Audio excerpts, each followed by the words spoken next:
Hello and good afternoon, everyone. Welcome to our panel discussion on COVID-19's impact on employee and member behavioral health. Some housekeeping items before we begin. Today's webinar will be 1 hour, including questions and answers, and all participants will be muted during the course of the webinar. If you have a question that you would like to ask, please use the Q&A function to submit questions.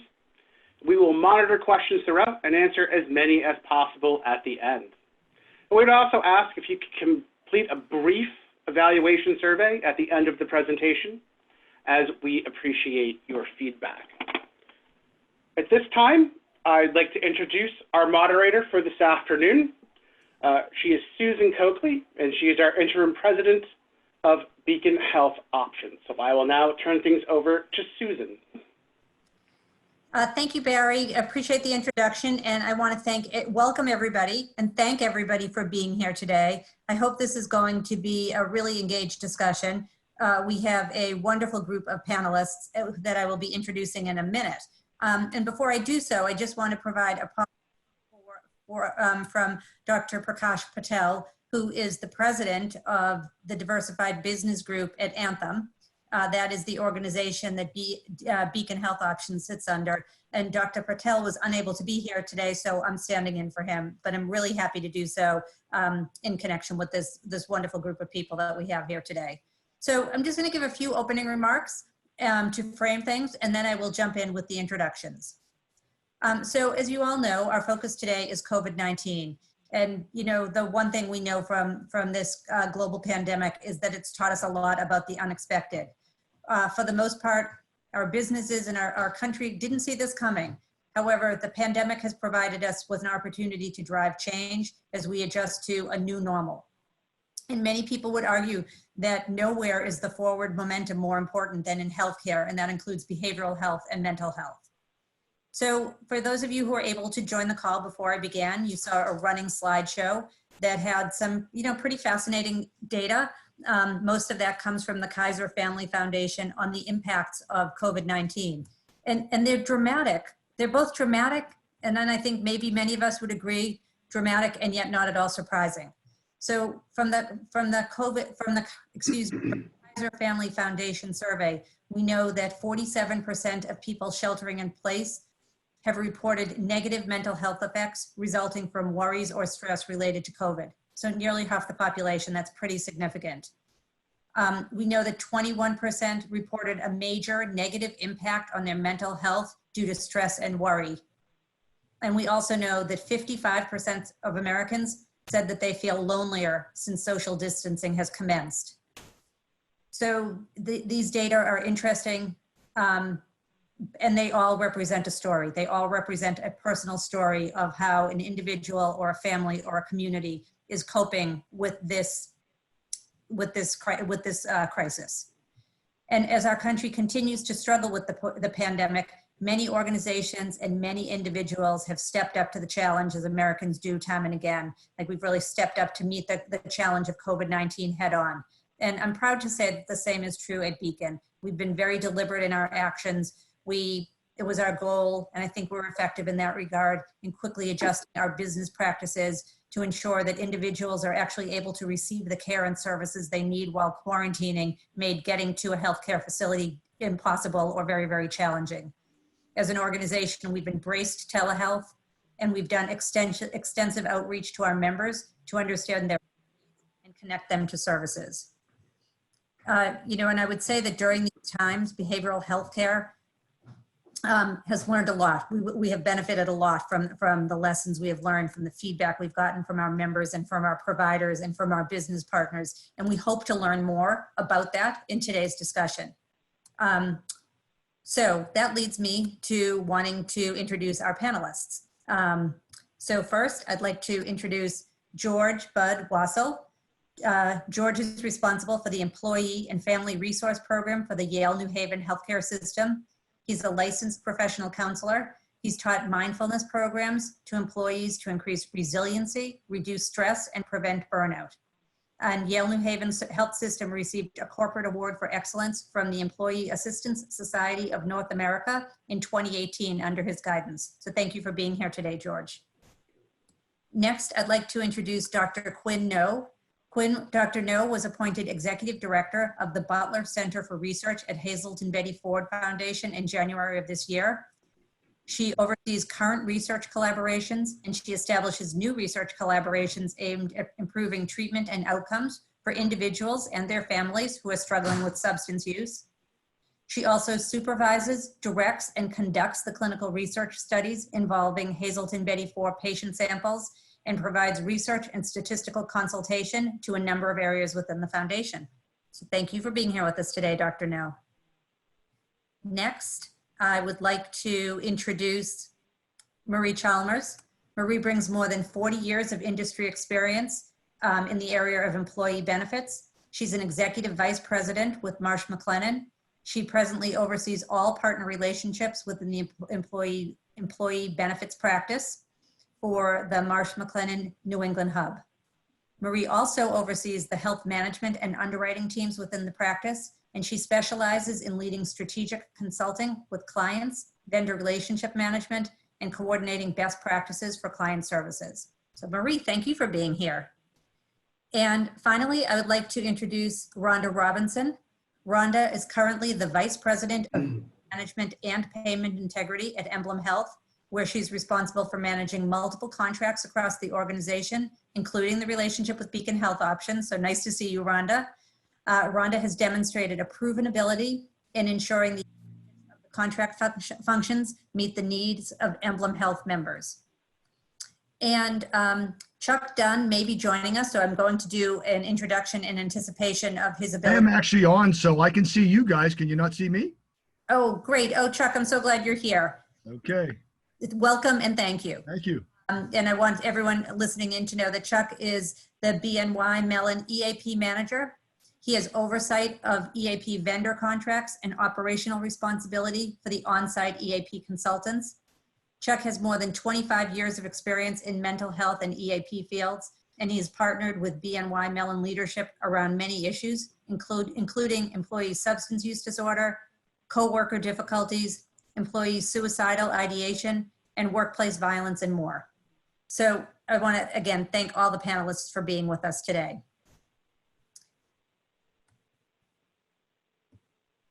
So we're going to have some questions with and have a discussion with our panelists right now. And a question is going to appear on the screen. And that's how we're going to kick things off. And I'm going to restate the question. I'm hoping folks on the line who are plugged into the web are able to see that. And the question is, to what extent has COVID-19 impacted your business? A, it's changed the business model completely.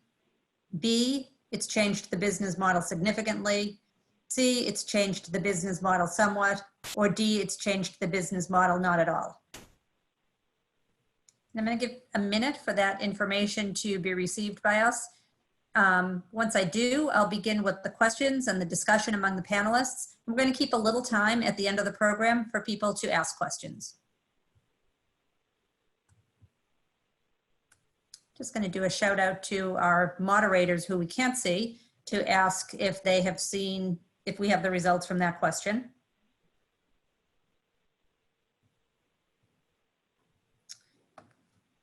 And I don't see it yet, but I'm actually going to assume, based on my experience at Beacon and my experience talking to our clients, stakeholders, and my own personal circle, that the impact that we are all experiencing COVID-19 to have had significant impact on almost every aspect of our lives, including business.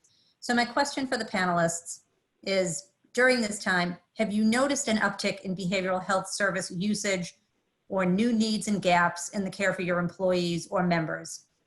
And has your organization started any initiatives to support employees and their behavioral health?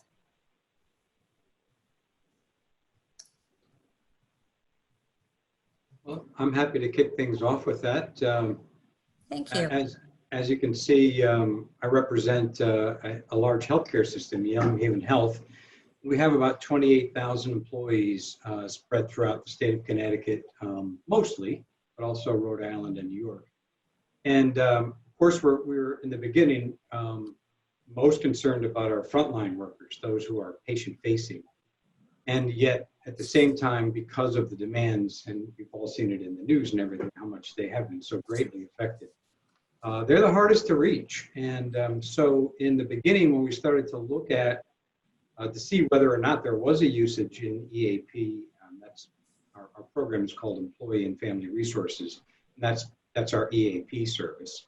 There was actually a reduction in those services for a few weeks. And so everybody was kind of wondering what was going on, despite the fact that we had really done tremendous amounts of programming, and I can get into the details, but a lot of programming and a ton of communications through our intranet, through employee newsletters, through LCD screens. I mean, there are a whole variety of ways. We did a home mailing, a lot of ways, but still the utilization went down. And so we sort of figured, and I talked to a number of other people, that that was kind of what was happening. People were so concerned, kind of with their head down a little bit, sort of in tunnel vision, just in survival mode. And so at the beginning, they weren't really reaching out as much for EAP services. We did do a comparison, and we just looked quickly. April of 2020, we had 84 EAP counseling cases open. April of 2019, we only had 71. So there was a bit of an increase there. But, you know, we did an awful lot of promotion, as I said, so it could have been due to that as well.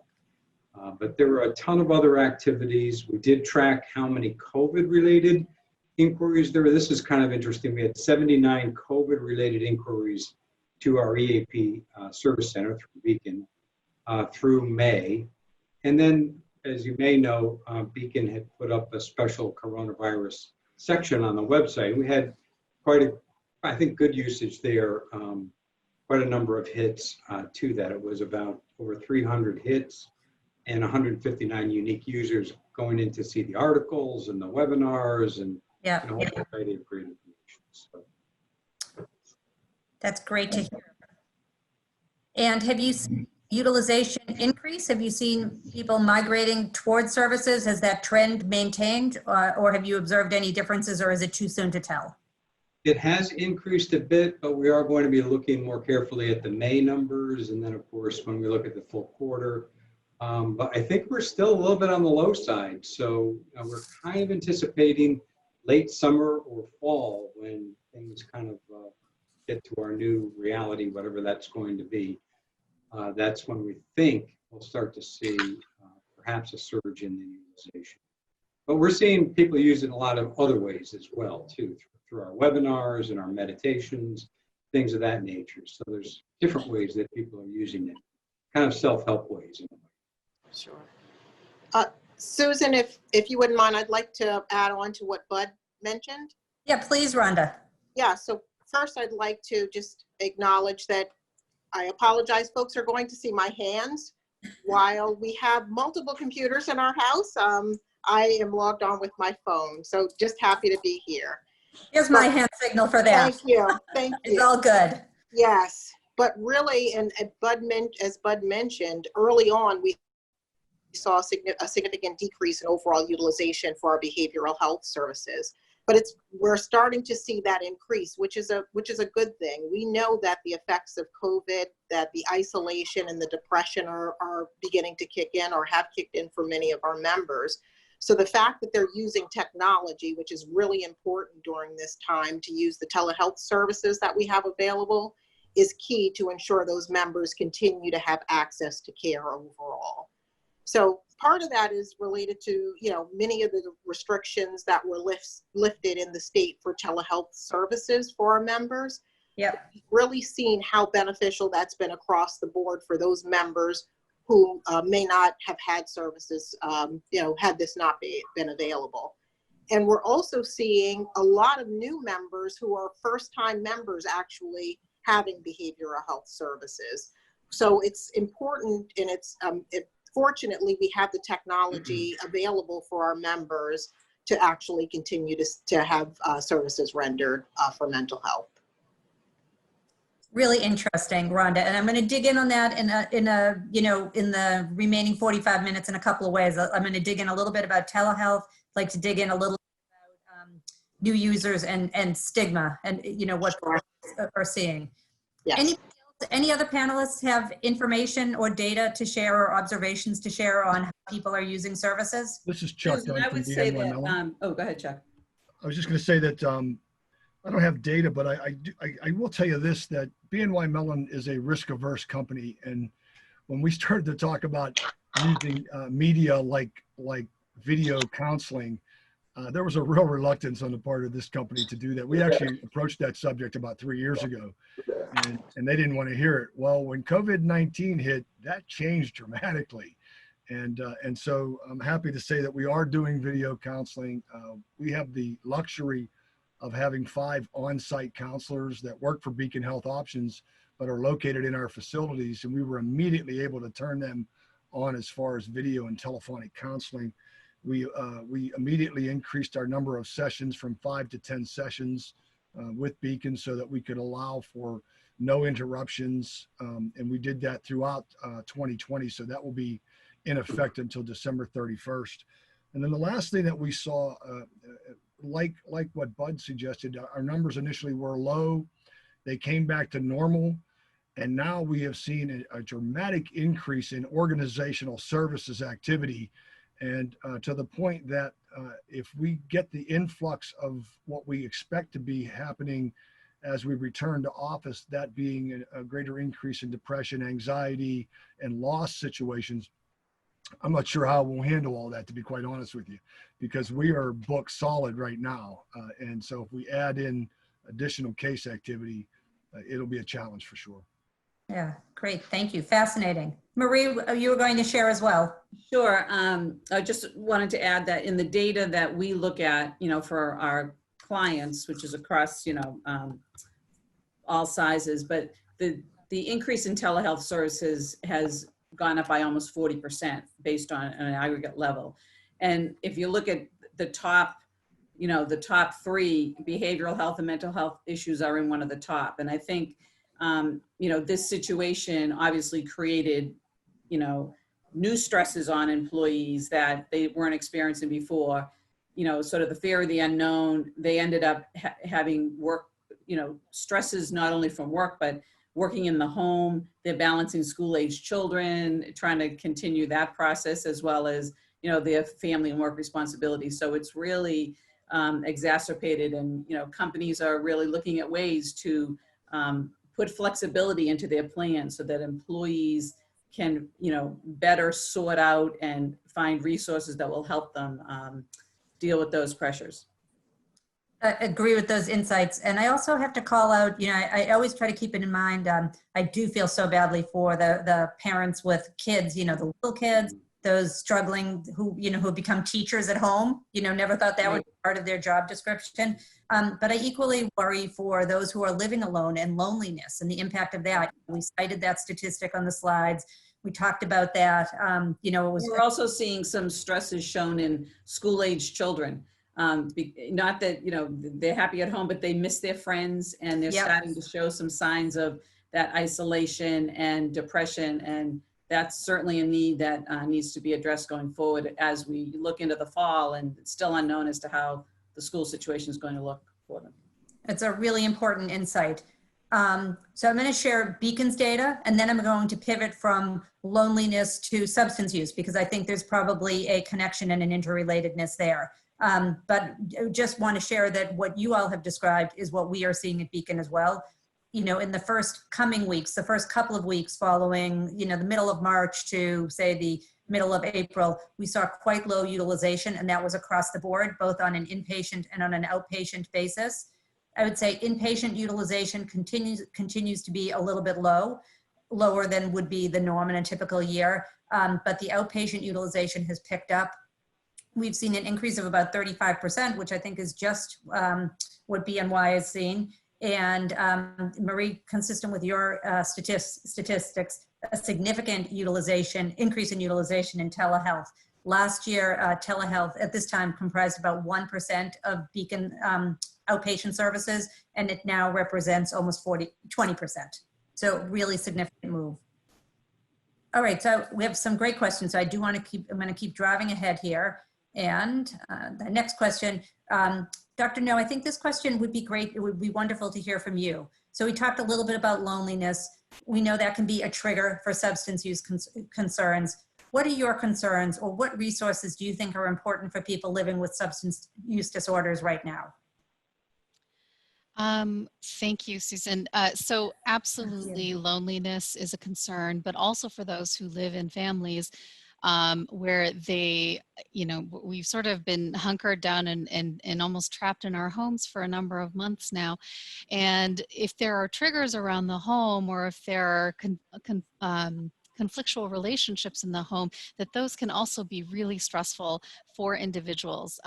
We actually were lucky enough to have already been making a transition to expanding our virtual services fairly significantly before the pandemic even hit. And so we were in a position where we could really start sort of collecting data and hitting the ground running on that. So we're in the process of collecting a lot of data about our patients and how the treatment process is happening for them. But with our employees too, it has been a really significant stressor.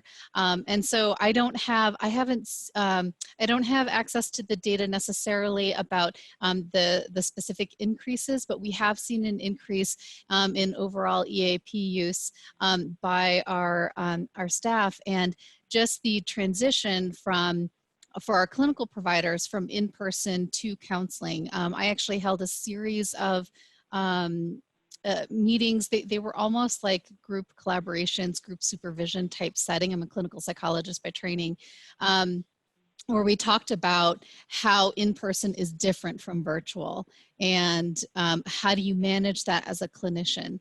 And so those were really difficult conversations, and we talked a lot about the challenges for our staff who are struggling already with what was going on in their lives in the pandemic, and as clinicians having to hold the pain of the people that they were working with as well. And so there was immense stress on them, and that was a really wonderful way for us as an organization to connect. Can I ask Dr. No? Sure. Sorry, was there a question?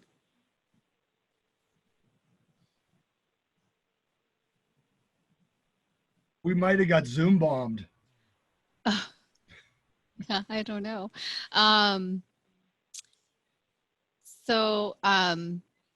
Susan, did you have a question? Oh, you're on mute. Sorry. Very sorry. I lost connectivity. Did others hear? I think it was my machine, because I got a black screen and I'm back on. Okay. Were others able to hear Dr. No? Yes. Okay. Great. So I picked up some of the themes of loneliness, in-person, kind of the adaptations from in-person to virtual. Yes, and so for our clinical staff, they were having to balance not only the impact on their own lives, but obviously what they were doing with our patients. And at the same time, we were also asking our staff to be paying attention to, in addition to the data that we're collecting, to be paying attention to for whom virtual services is working well. So who's doing well in virtual services and who's not? Because our assumption in the research has been that if in-person works, then virtual will work. And if you can be a good clinician in person, then you'll be a good clinician virtually. And there's no data to back that up. There's really no research to support that. And what we're finding is that there are actually clinicians who will do better virtually, and other clinicians who will do well in person, just like for our patients. And so we're in the process of teasing some of that apart with our data and working with our clinicians to be able to figure some of that out. But as part of these talks too, we've talked a lot with clinicians about how do you help someone when they can't come in and do a drug screening or a urine drug screen, when you don't have that option anymore, or at least not for the near future. How do you manage someone who is acutely intoxicated in groups? And these were really stressful and distressing situations for our clinicians, who I think were managing all of this and trying to make sure that they were doing everything they could for our patients. So, so certainly those sort of mental health stressors for our employees was very clear. And I've done that for all of our Western region, and I'm moving along to our other regions as well. But also walking through with clinicians just how you make that transition. The research that I have read has shown that patients themselves are pretty positive about virtual services, especially behavioral and mental health services. The barrier is that clinicians haven't been trained in this way. And so that transition for clinicians can lead to a little bit of resistance and fear, which is completely understandable, and it just takes time to process through that. Really fascinating insights on clinician stress, just the complexity and uniqueness of factors that drives effective telehealth and virtual services. Hey, Susan, I just wanted to make a comment about resources for the folks that are living with recovery. Yes. Thank God for Zoom meetings. And I don't know if anybody realizes that today is June 10th, and June 10th, 1935 is when Alcoholics Anonymous was founded. They are actually doing a virtual Founders Day weekend this weekend for Alcoholics Anonymous. So the people that are in the recovery community, the resource that's probably been the most beneficial to them are Zoom meetings. Yes. Yeah. Chuck, thank you for that. That's absolutely true. The 12-step programs and a lot of the other recovery support groups have done an amazing job of pivoting and offering virtual meetings as well. So that has been an enormous resource, not only for our patients, but for staff who may be struggling with addiction as well. As we know, we all have, I'm sure, employees in our organizations. They're large enough that you know, that we likely have staff who are confronting that as well. So, yeah. Sure. Great. I have a question about that. I'm Okay. curious, do we know a little bit at all about when the 12-step meetings or when in-person treatment programs will begin going back to in-person with, of course, the appropriate precautions? Any discussion on that? We are holding off as of now with the number of states that are reopening and the anticipated spike, which we're currently seeing in 14 states of COVID cases. We have continued our residential treatment. And we actually never closed down our residential treatment. We were pretty early adapters in terms of monitoring symptoms. So we had checkpoints very early on to monitor symptoms. And then now we test everyone coming in. So actually our patients are probably safer from COVID right now. And the greatest risk is actually our staff members who come in and out. So in terms of residential, that's continued. So we've continued that. And in terms of the other programs, we're just not there yet. We're waiting to see how the progression of the disease occurs across the country. All right. And Susan, if I can add, one of the points you made, Dr. Now, is really important. So we're definitely hearing from our members that the telebehavioral health services have been essential during this time. But Emblem Health is uniquely positioned where we're not only a health payer, but we have neighborhood care centers in many of the communities, as well as our ACPNY, which is our medical practice. So we have multiple channels that we connect with our members through both, just standard, payer relations, as well as through those providers. And there are stressors for the members where, this is completely new for them. But hearing from the clinicians, there was some level of concern about how do you perform Zoom meetings with a patient when you're used to being very close and one-on-one. And we're really seeing some positive results even for the clinicians, and really being strong advocates on making sure that we continue, the progression in different levels of communication and touch point with our members, be it face-to-face as well as through technology. Great point. So let's dig a little bit deeper on telehealth then. I keep getting asked the question, is it here to stay? I think the answer is yes. I don't think you can put this, this is not something that gets put back into a bottle. So I think that means everybody has to get really good at this. And we're talking about that at Beacon. What does that mean to be really good at telehealth?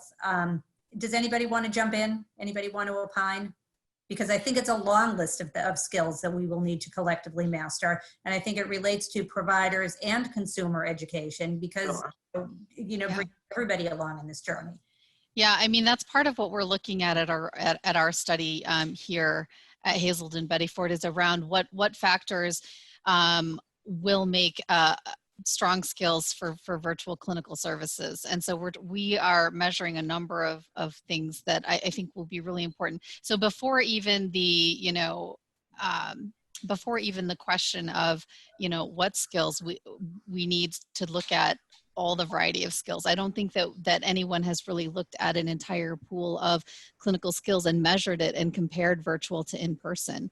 So I think that those are important questions that have yet to be answered. I think we can intuit a lot of them, but in terms of having data to back it up and to really look at what is effective and for whom, I don't know that we have that data yet. Anyone? So. Yeah. Well, I think we're going to be looking forward to your research. Yeah. But I think we've seen anecdotally, I can tell you, we have on-site counselors here as well that work with us through Beacon. And so one story was that one of the counselors told me that all his sessions during the week, and they're all virtual, either telephone or via Zoom, have lower rates of cancellations and no-shows, first of all. Right. And then secondly, he told me a story about one client who opened up in a way and kind of had a breakthrough and said to him, I may not have shared that as quickly if we were meeting face to face. Right. So really kind of an interesting thing, that thing about people sometimes if they kind of feel they're a little bit more, I don't know, safe or at home or anonymous, I'm not sure what it is, but curious to find out how that's going to pan out. Right. Great.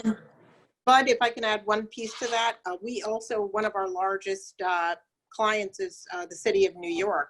And we're hearing from members for the first time, they're able to get appointments later on in the day, which is really, really very important. So which is previously has been an access issue. So this has been beneficial.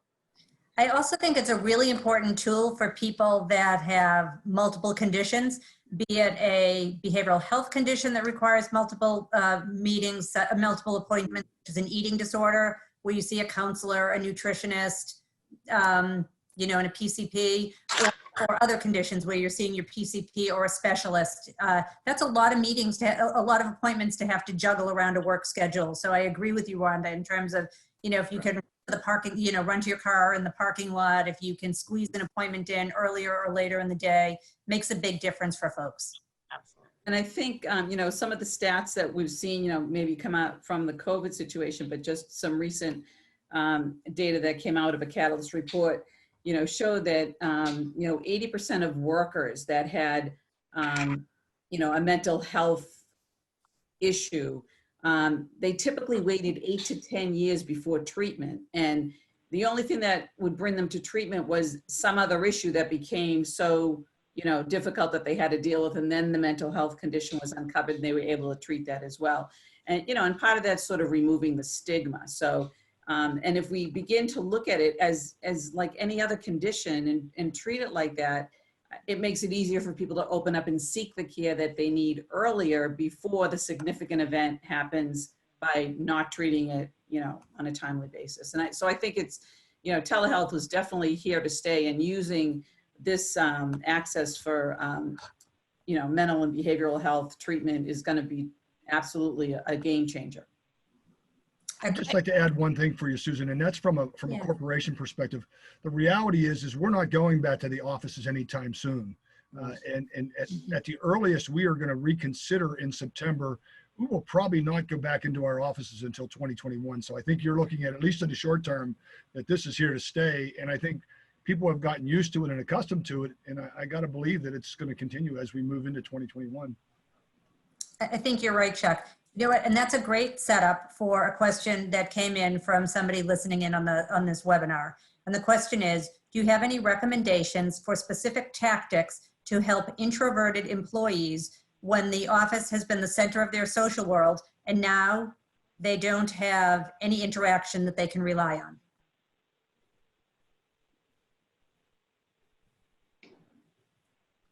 I think I would think with those employees, as with anyone, it's reaching out to them and having constant communication, checking in on them, see how they're doing. You know, even if it's not something work related, just to check in and say, hey, how's your day going? And recognize the fact that, you know, they are alone. Is there anything they need? I know in our company, we've been doing check-ins with our teams all the time, but even people that, you know, we haven't seen in a bit, just to reach out and just, you know, see what's going on. I think if you make them feel comfortable, that'll help them to open up and begin to take, you know, avail themselves of some of the resources that are available. Agreed. We're doing very similar things at Beacon. You know, a lot of engagement with our leaders and managers, a lot of encouragement for them to have, you know, formal meetings, ask people to turn the cameras on.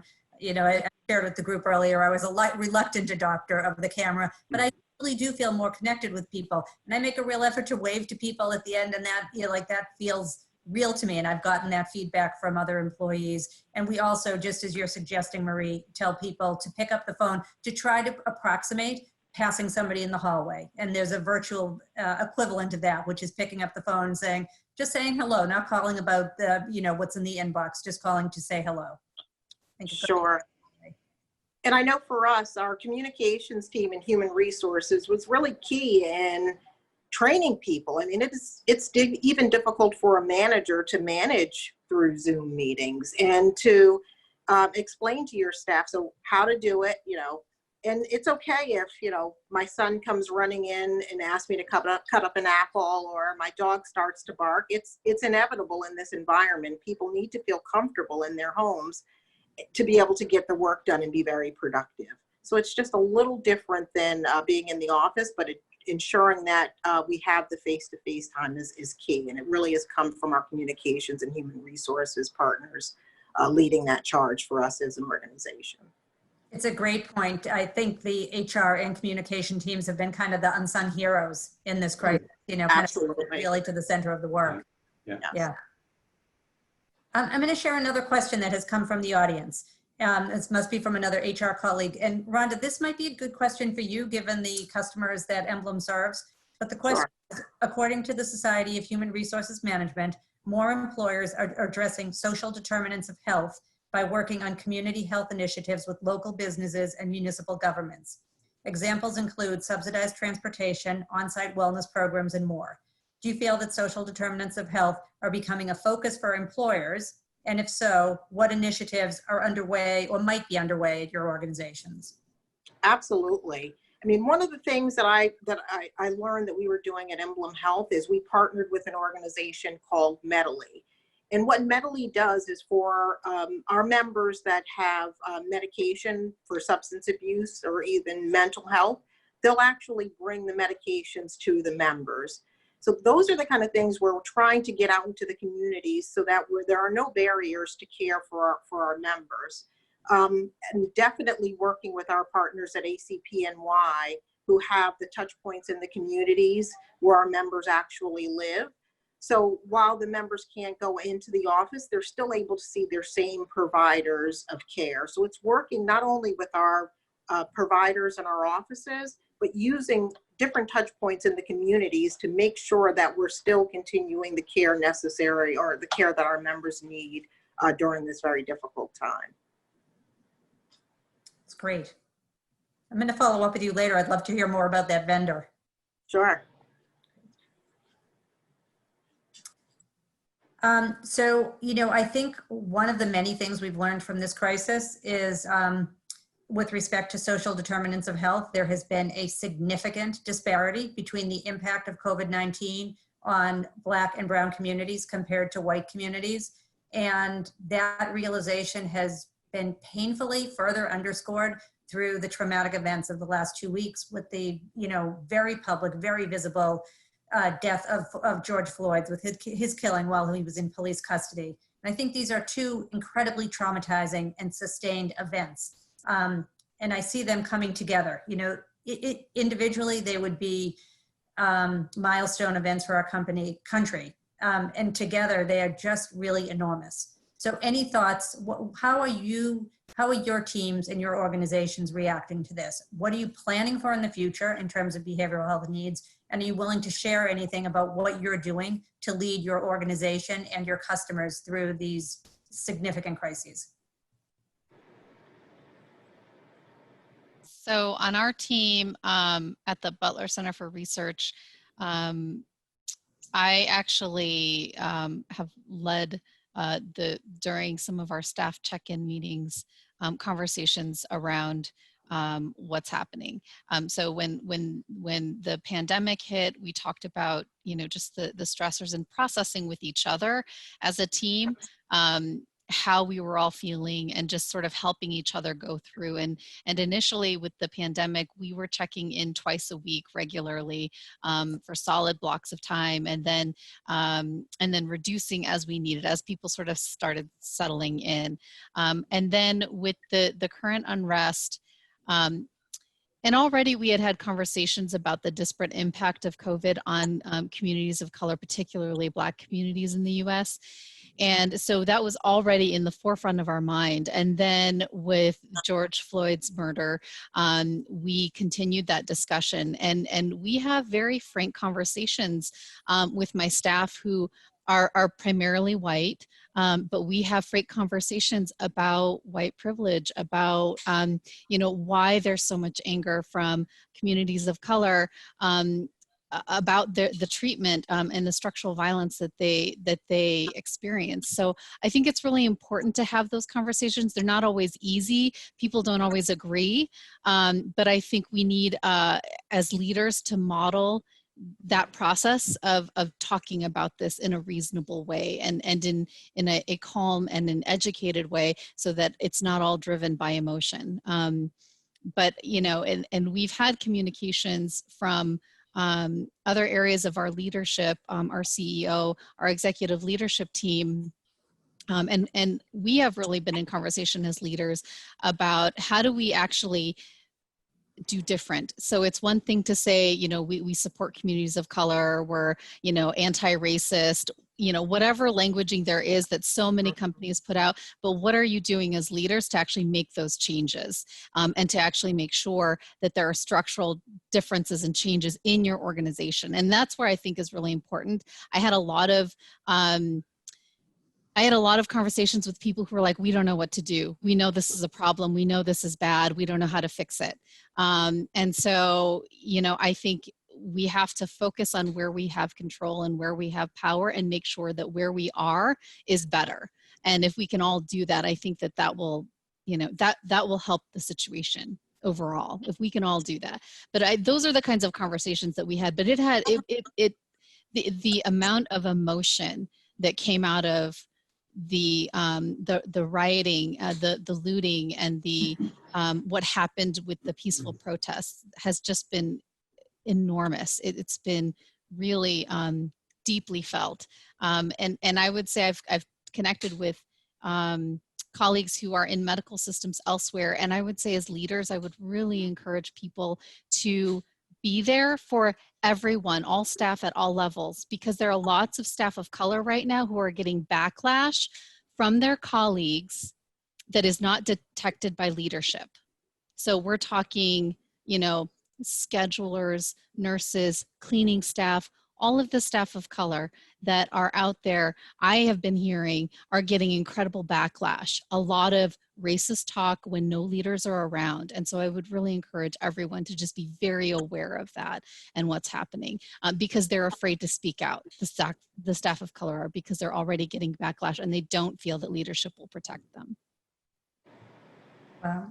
So Susan, at Marsh McLennan Agency, so we were sort of created under the mantle of Better Together, as we brought best practices together of agencies across the country to become, where we are today. So, we're really, we feel a real sense of, of duty to this situation. And we have, worked with the leaders and down to all the people to, we put them through a training called unconscious bias training to take them through that. We reach out to the colleagues, as I mentioned before, and we're checking in, but we're also, have regional diversity and inclusion committees, which we're, providing ongoing support to learn about the issues and to join the conversation. And we're encouraging all of our employees to get involved, in their communities to help, in any places that are impacted by any vandalism or to get in help and help, clean up and become a part of it, just sort of become a part of the solution. So, I mean, I think, part of all of this in understanding what these people are going through. And I think as we create programs to help them, it really will take sort of, boots on the ground, having conversations with these people to really understand what they're living with and how it's impacting them. I think sometimes, other group, we may make assumptions as to how we think it is for them, but we don't really know unless we really take the time to sit down, talk with them, and have them become a part of the planning process for programs that can help, to bring a solution and create a better, world for everyone. Thank you, Marie. So Beacon, similarly trying to take a leadership role in this case. I've gotten very constructive feedback from employees where I have fallen short. I'm trying to approach that with humility and with an open mind and an open heart, assuming good intent and recognition that my experience has not been the same of everybody that I've worked with, and deep commitment to learning. And this is a journey. This is 400 years in the making. It's not going to be solved overnight. It's going to be a complex resolution with commitment of sustained commitment of resources and attention. So it's a big struggle, but it's, now is the time that it's well past time that our country must face this. And Dr. No, I think you referred to all of us as leaders. Anybody with a little bit of a leadership platform, in their home, in their community, in their office, needs to step up and listen and act and champion for change and speak up when they see something that's unjust and a perpetuation of, generations of bad behavior. Susan, you can thank me later because I'm going to give you a little public service announcement for Beacon Health Options here. But we did contact you guys about putting together a program for us, and Sherry Gilbert Ramsey, one of your BLI consultants that does training out of Atlanta, Georgia, is going to do a 5-part series for us. First one's on unconscious bias, then what you need to know about demonstrations, how to become an inclusive leader, fostering inclusion in the workplace, and raising children to respect diversity in your home. So she's going to do a 5-part series in the next 2 weeks on those subjects. So thank you guys for that. It was a last minute urgent request, and y'all came through, so appreciate it. Good. Well, thank you for the shout out. I'm happy to hear that. Yep. Okay. So another question for the audience, with the referencing that the medical community is predicting an increase in COVID-19 cases in light of the many recent protests. Are you organizing for that? Are there resources and approaches to, that we should be collectively considering to deal with a second spike?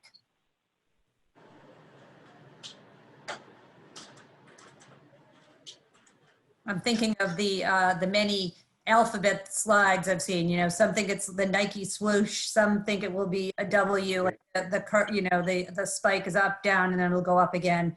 I think we don't know fully what to do, and I think this means, kind of leveraging the toolkits we've all built over the last 12 weeks and redeploying them as needed if there is an additional spike.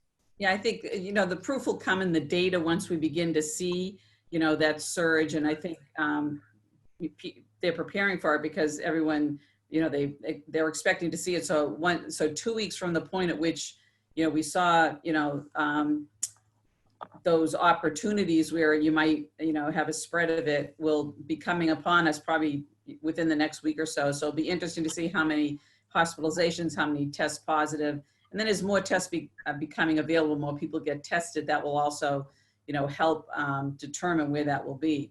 We've done some, a financial impact tool for our clients, and, we've seen that even, for the year 2020, because of the sort of the treated conditions because people weren't able to use, to go for, regular routine visits or elective surgeries. There's been sort of a dip, in the experience, but we expect to see that pent up demand come back maybe toward the fourth quarter or into 2021, depending on the situation. But the numbers weren't looking quite as high in 2020, more so a spike in cost in 2021.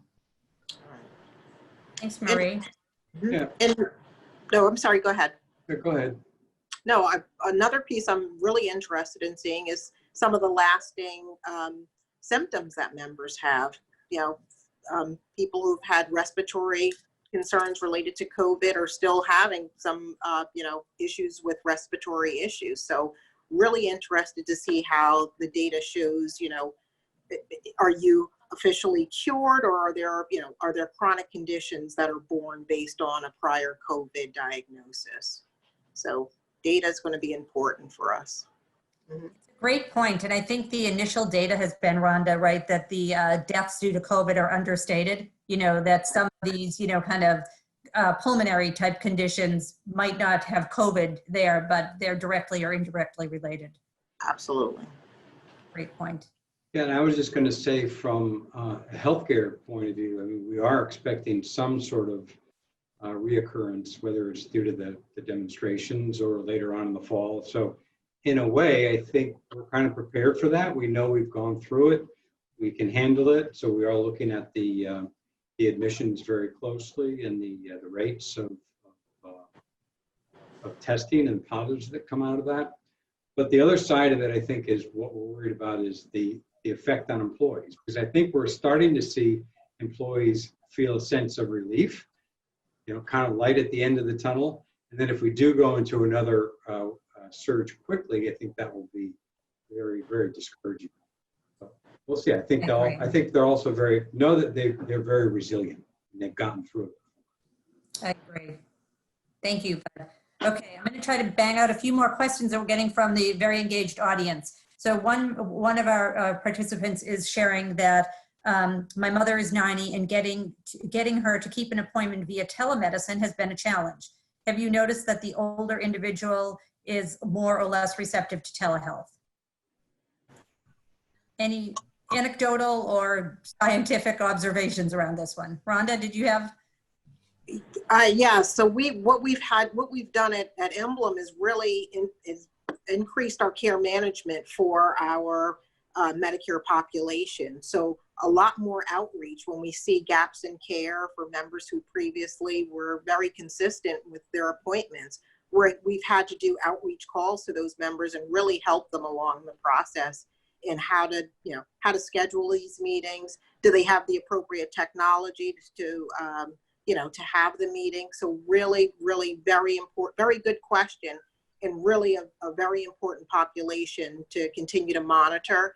And really, there's not enough resources in care management, really, that there's not too many resources in our care management model to continue to outreach to those members who need us during this time. Yeah. Great feedback. Yeah, the Pew Center actually has really great data on the distribution of use of technology based on age groups. And so that tracks exactly with what Rhonda said, which is, if for individuals between 18 to about 38, 39 years of age, that virtual platforms have been sort of their preferred mode of interactions. But for individuals above that is there's less engagement. So absolutely, there's a need, just as Rhonda's organization has been doing, to reach out and do more care management along the spectrum of development. Great. Thanks, Dr. No. Got another question, like very specific, back to the social determinants of health. And somebody is asking, are any of the panelists familiar with free resources that could be shared with folks? And so I'll read the full question. We are seeing many low-income families calling us to look for resources that are available to them to do virtual mental health. Are there any free programs that allow these low-income families to get access to mental health via telehealth? Specifically, many of them are missing access to libraries and free counseling centers due to the shelter at home. feels like a real Medicaid question, and I would direct folks to their state Medicaid agency, which, may have a wealth of information for them on that. And I think actually also, calling their care managers. I know the Beacon staff has been trained to provide this information. Rhonda, on an adaptation of what you've described in terms of the targeted outreach, we've done the same, with a couple of levers like substance use people that we have flagged for isolation and loneliness, and then proactive outreach to them. But this would say to me, we should be doing the same for low-income populations or those with known SDOHs. Does that sound right to folks on the panel? It does. Yes. One of the things, this is kind of related. Oh, go ahead, Dr. No. Oh, I was just going to throw out there are free resources that we actually have our virtual family program and our virtual children's program that is free right now. So for those who want to connect, who have a family member who is struggling with addiction and the extended family needs some support around that, our family and children's program are free right now. Oh, that's wonderful. Thank you. So remarkably, we are just about at the end of time. So, I'd love to give everybody a chance to have a final word if there's anything they'd like to add to the discussion. I'll start with Bud. Any closing final thoughts? Or Sure. Yeah, I mean, to one thing ponder are equally valuable. Yeah. One thing that we touched on but didn't go too much into detail was the stigma. And I kind of gave that some thought, and it sort of have an optimistic viewpoint of what's going to happen with that. That it does feel like people are much more open and willing to talk about their emotional health and well-being, and it's become more of, this is our common humanity. We're all feeling this, we're all going through these terrible times, but we're getting used to it, we're resilient, we know that we can do that, and to reach out for help. So I think we need to encourage that now that we are getting to a next phase, and we need to really proactively say, these are ways that you can get that help through telehealth or through your EAP or through other means. But we're planning to do some very proactive things organizationally so that we can try to keep the momentum going. And we've gotten so many other groups involved, subgroups within our organization. We're gonna use them. They don't know it yet, but we're gonna use them to continue working on the whole well-being and folding in the emotional well-being into the wellness programs, and also including the diversity inclusion in on that as well. So it's really all becoming one way to serve our employees. It's wonderful. Thank you. Thank you. Dr. No? Any final remarks or questions? I think just that, as the situation progresses, that on a note of hope, what I've seen in this process is that there's a lot of really good people trying to do really good work. And so to keep that in mind, as difficult as things can seem, if there's another huge spike, if there are multiple spikes, if there are other, other types of demonstration, that there's also been a lot more transparency that I've seen in what people have done, and this real earnest desire to help each other and to do good things. So. Great. Thank you for that. Marie? Thanks, Susan. I would just say, as we begin right now with this return to the workplace strategy, because of course we all know everyone has not stopped working, they've just been working in a different environment. So, but as employers, looking at those strategies, putting programs and policies in place that really support the needs of their workers, especially those with mental and behavioral health conditions, really help to remove that stigma, so that brings them forth to engage in the programs that are available to them, and really create that workplace flexibility that just helps people feel safe, either being at work or at home. And then look to their plans and their carriers, because all of them are working on, enhancing their resources and having programs available that'll meet these specific needs as we go forward. Really well said, Marie. Rhonda? Yes, I have to agree with Bud. I really am looking forward to and seeing already that the stigma related to, getting behavioral health services is starting to lift. I mean, if you look at every other commercial on the TV, there's something about, a meditation app or Calm or, different ways or mechanisms to actually go and get help. And organizations are really starting to see the strong correlation between medical care and behavioral health care. So really very excited about what the future brings for this industry, and hopefully we'll run into my fellow panelists very soon, and as we work on really moving the dial forward on overall behavioral health reform. Terrific. Thank you, Rhonda. And Chuck, you get the last word. Yeah, well, in the words of my colleague, Dr. Bob Talbot, he says something like this: we're in the movie and we're watching the movie right now.